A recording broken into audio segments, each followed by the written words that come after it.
सन 1969 की बात है। ब्लिट्स नाम के एक अखबार में एडमिरल एसएम नंदा का इंटरव्यू छपा। नंदा कहते हैं, कराची को मैं अपनी हथेली की तरह जानता हूं, मौका मिले तो हम कराची बंदरगाह को आग लगा सकते हैं। एडमिरल नंदा नेवी चीफ बनने की लाइन में थे। उनके लिए अखबार में ऐसा इंटरव्यू देना बड़े रिस्क की बात थी। संभव था इससे उनका प्रमोशन रुक जाता, लेकिन नंदा नौसेना की छवि को किसी भी कीमत पर बदलना चाहते थे। इसका कारण ये था कि 1965 के युद्ध के दौरान नेवी को किनारे से सिर्फ 200 नॉटिकल मील या 370 किलोमीटर जाने की इजाज़त मिली थी। तब नौसेना को सिर्फ व्यापारी जहाज़ों और तटों की रक्षा करने के लिए तैनात किया गया था। अब इसकी तुलना कीजिए 1971 से। युद्ध की शुरुआत से पहले की बात है। 5 नवंबर के रोज़ अमेरिका में राष्ट्रपति रिचर्ड निक्सन राष्ट्रीय सुरक्षा सलाहकार हेनरी किसिंजर के साथ एक मीटिंग में व्यस्त थे। निक्सन की नज़र पूर्वी पाकिस्तान में रोज़ बदल रहे हालात पर थी। तब किसिंजर ने निक्सन को बताया, इंदिरा को पूर्वी पाकिस्तान में गुरिल्लों के बारे में कुछ नहीं पता। मुझे ये समझ में नहीं आ रहा कि पाकिस्तान के सैकड़ों जहाज़ों को बीच समंदर उड़ा दिया जा रहा है। लंबी ट्रेनिंग के बिना संभव नहीं। आखिर गुरिल्लाओं को ये ट्रेनिंग मिली कैसे? किसिंजर मुक्ति बाहिनी के ट्रेंड लड़ाकों की बात कर रहे थे, लेकिन ये लोग समंदर में जहाज़ों को कैसे उड़ा रहे थे और कौन दे रहा था इन लोगों को ट्रेनिंग? इसका जवाब है ऑपरेशन एक्स। क्या था ये ऑपरेशन और कैसे भारतीय नौसेना ने 71 के युद्ध से अपनी पहचान बनाई, जानेंगे आज के एपिसोड में। साथ ही आपको बताएंगे सोवियत संघ के उस नौसेना अध्यक्ष के बारे में जिसने भारत सोवियत नौसेना संबंधों की नींव रखी थी। नमस्कार, मेरा नाम है दिव्यांशी और आप देखना शुरू कर चुके हैं भारत के ऐतिहासिक किस्सों से जुड़ा हमारा कार्यक्रम तारीख। आज 5 जुलाई है और आज की तारीख का संबंध है भारतीय नौसेना से।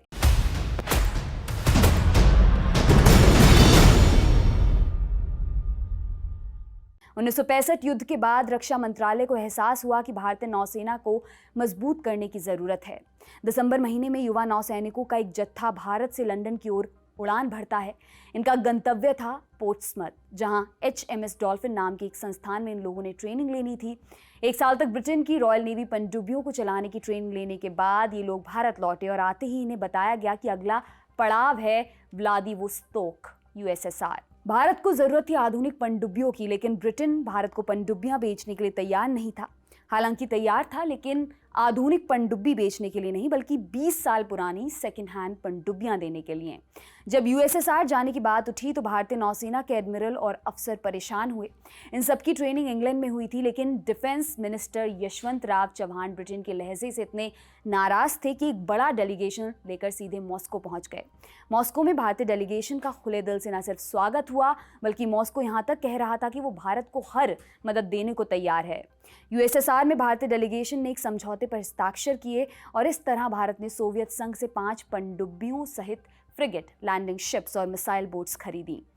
सोवियत संघ की तरफ से इस काम की देखरेख करने वाले शख्स का नाम था एडमिरल गोर्शकोव, सोवियत रूस के लेजेंडरी नौसेना चीफ, जिन्होंने शीत युद्ध के दौरान सोवियत संघ के नौसेना बेड़े को अमेरिका के बराबर लाकर खड़ा कर दिया था।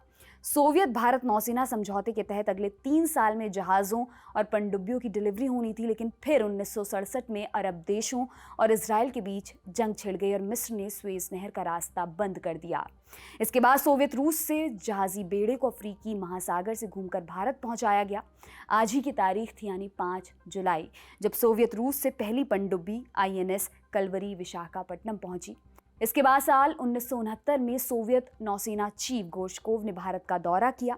इस दौरे में गोर्शकोव ने भारतीय एडमिरल्स को भरोसा दिया कि किसी भी बात के लिए वो उन्हें सीधे लिख सकते हैं, ताकि लाल फीता शाही बीच में ना आ सके। उसी साल गोर्शकोव ने रक्षा मंत्रालय को सलाह दी कि वो नौसैनिक बेड़े में और इजाफा करें।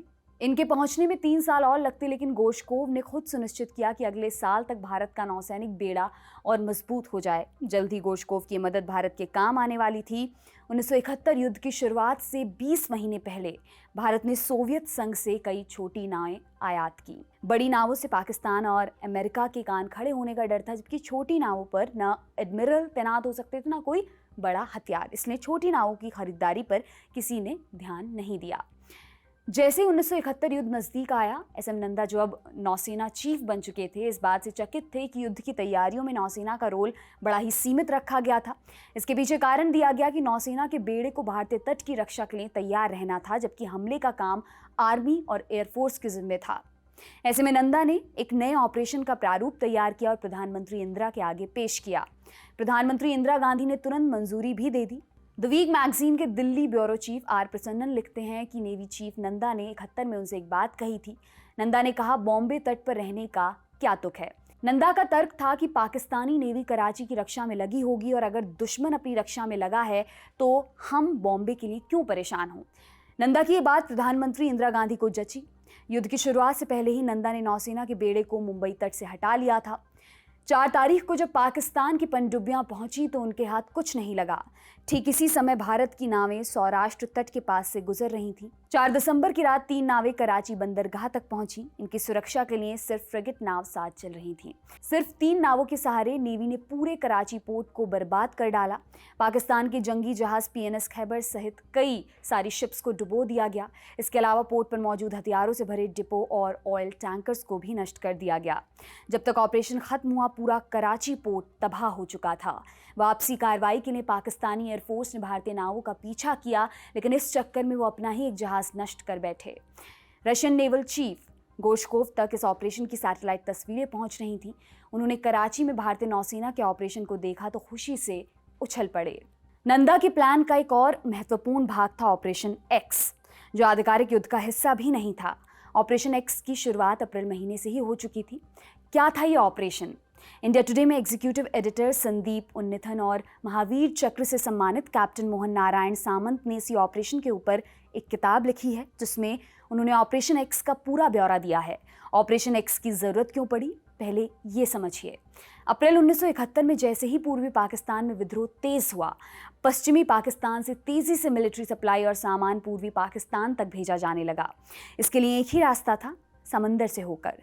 पूर्वी पाकिस्तान, जो कि अब बांग्लादेश है, उसमें बहुत सी नदियां और धाराएं पहुंचती थीं, जिनके तटों पर नावें और जहाज उतारे जाते थे। भारतीय नौसेना ने प्लान बनाया कि सप्लाई रूट को ध्वस्त कर दिया जाए, जिससे पाकिस्तान के लिए बड़ी परेशानी खड़ी हो सकती थी।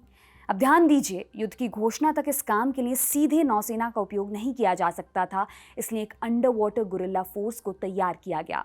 इनको ट्रेनिंग देने वाले भी खुद पाकिस्तानी नौसैनिक ही थे।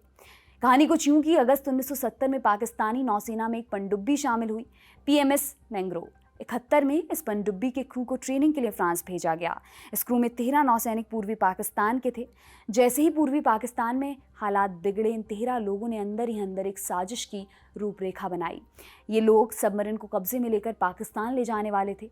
1 अप्रैल 1971 को सबमरीन पाकिस्तान लौटने वाली थी। उसी दिन ऑपरेशन को अंजाम दिया जाना था, लेकिन इससे पहले कि ऑपरेशन सफल होता, पाकिस्तानी इंटेलिजेंस को इसकी खबर लग गई।